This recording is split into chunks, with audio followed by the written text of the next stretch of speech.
Mapagpalang araw everyone. Kasalukuyan po na nandito pa rin po ako sa Hong Kong Park. And nandito po ako ngayon sa maraming pagbong. Ayan. Nung last po na pumunta ako dito, ito pong mga pagong na to is maliliit pa. So ngayon nagulat po ako kasi nung bumalik po ako, malalaki na po sila. Ayan, at saka ang dami-dami nila. Kasi noon talaga, maliliit siya. Marami sila pero maliliit. Biglang lumaki. Ayan, tingnan nyo po, ang lalaki. Ang bilis nilang lumaki. Ayan, nakakatawa naman po silang panoorin. Lalo po naka-stay lang sila doon sa ibabaw ng mga bato. Ayan. Ang lalaki nila.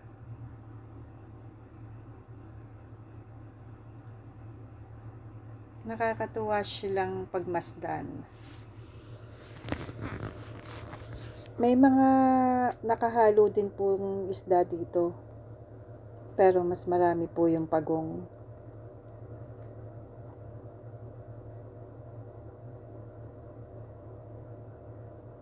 Ayan, marami din pagong na lumalangoy. Pero itong mga malalaki, naka-stay lang sila sa bato.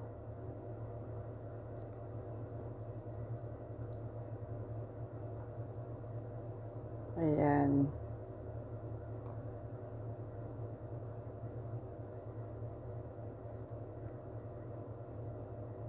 Ayun, yung iba lumalangoy sila doon sa may gilid.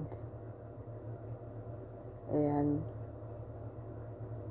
Malalaki rin yung isda dito Ayan lumalangoy-langoy kasama ng mga pagong. Hindi kaya nila kinakain yung maliliit na isda.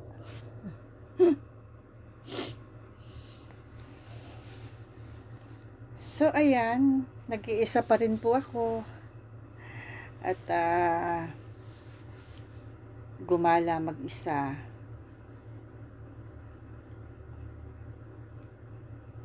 Ayan, dito naman po ako sa bandang tulay. Tulay ba yan?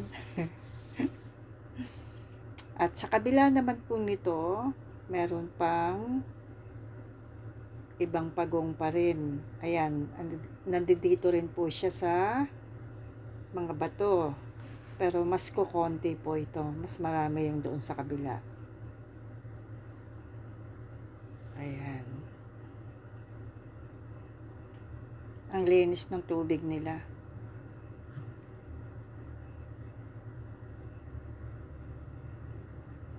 Ayun yung maraming maraming pagong. So ayan po yung tubig dito, ang ganda-ganda. Waterfalls. Galing pa po yan sa itaas. Ayan. Ang linis po ng tubig. Bagay importante yung malinis yung tubig para yung mga isda hindi mamatay.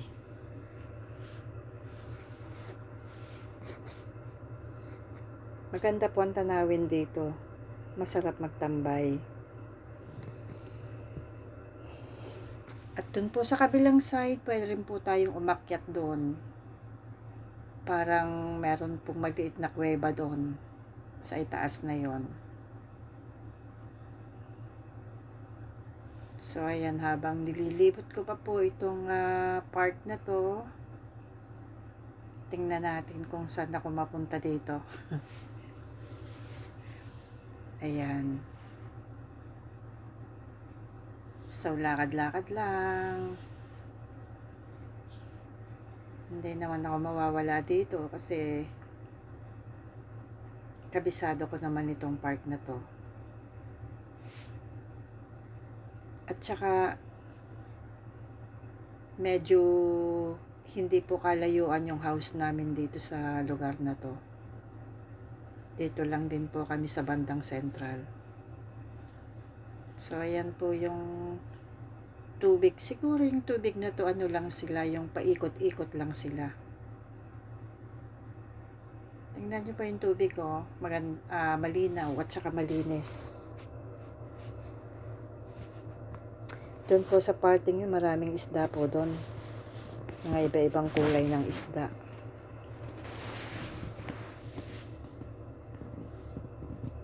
So, ayan, naglalakad pa rin po ako.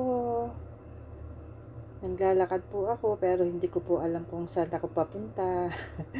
Basta maglalakad lang po ako. At titingnan natin kung ano pa yung ating makikita dito. Ayan, may mga bulaklak na magaganda. Ayan. May aswete rin po dito natanim. Ang dami po ng bunga. Ayan, nakakita ko ng mga ibon sa puno. Ayun, ng mga ibon sa puno. Ayan. Ayun. Dito sila humahapon. Ayan, dalawa sila. Siguro mag-asawa yan. So, ayan. Patuloy pa po akong umaakyat ng umaakyat dito sa bandang itaas. At tinitingnan ko po kung saan pa ako pwedeng pumunta na hindi ko pa napuntahan dati.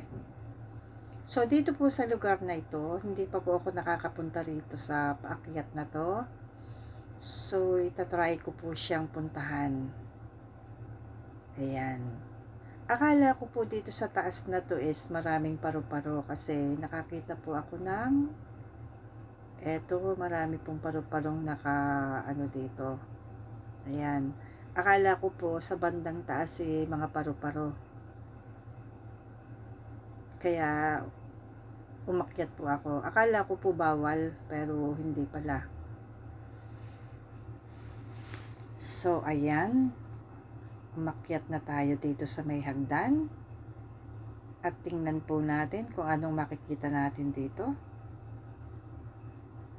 Ayan.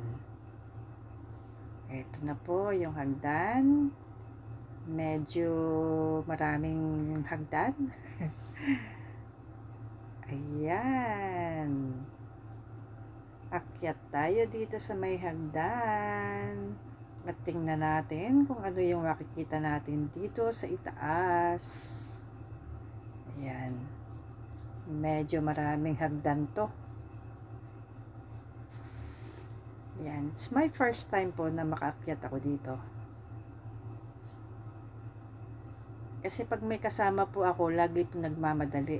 Kaya mas maganda po yung nag-solo lang ako. So, ayan. Dito tayo papasok. Tingnan natin kung anong makikita natin dito. Ayan.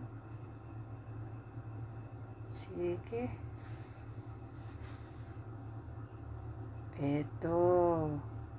Pwede kayang pumasok dito? Teka. Tingnan natin.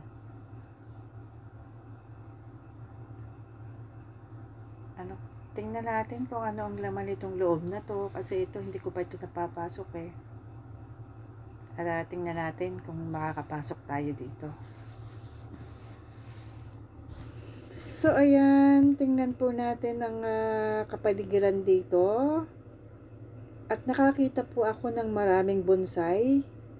Ayan, tingnan niyo po yung mga bonsai nila, Matatanda na po sila. Siguro, mga ilang years na to. Kasi parang ang tatanda na nung puno nila, Nakakatuwa po. Favorite ko tong bonsai Ayan tingnan nyo po Itong sang to ang laki ng puno niya. Tingnan mo ang puno niya, ang laki-laki. Ilang taon na kaya to? Ang laki ng puno niya. Ayan o.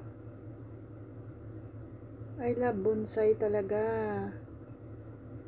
Sana makabili ako kahit isang bonsai lang. Ito, ang ganda rin ng bonsai na to. Ayan, dito po sa taas na to, kita po yung mga building ng Hong Kong. Medyo pataas po kasi ito. Ang dami po ng bonsai. So, ayan. Eto na po. At tayo po ay papasok dito. Tingnan lang po natin kung pwede. Yan. Hong Kong Park po, nandito pa rin po ako. Ayan yung mga ibon. So, ayan. Itatry po natin pumasok para makita po natin ang laman dito sa loob. Kung ano. Ayun, nakapasok po ako. Pwede pala. Ayan.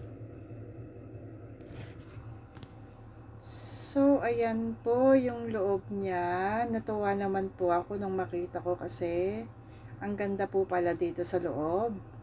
Ayan.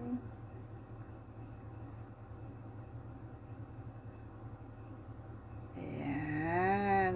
Nabungada na po ang magandang display dito. Pang Chinese New Year. Ayan. Ang ganda ng mga bulaklak. At saka ang naka-display po dito, iba-ibang tao po ang nag-display. Bawat isang decoration nila, isang tao po ang may gawa nun. Kaya pagandahan po sila. Hindi ko lang po alam kung meron itong pinananalunan. Kasi nabasa ko po yung iba-ibang pangalan ng ng bawat isang display.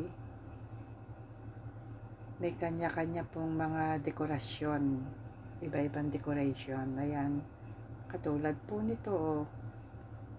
Ang kanyang ginawa is dragon. Ayan. Tingnan po yung dragon na yan. Ang ganda. Maganda po ang pagkakagawa at yari po siya sa bulaklak.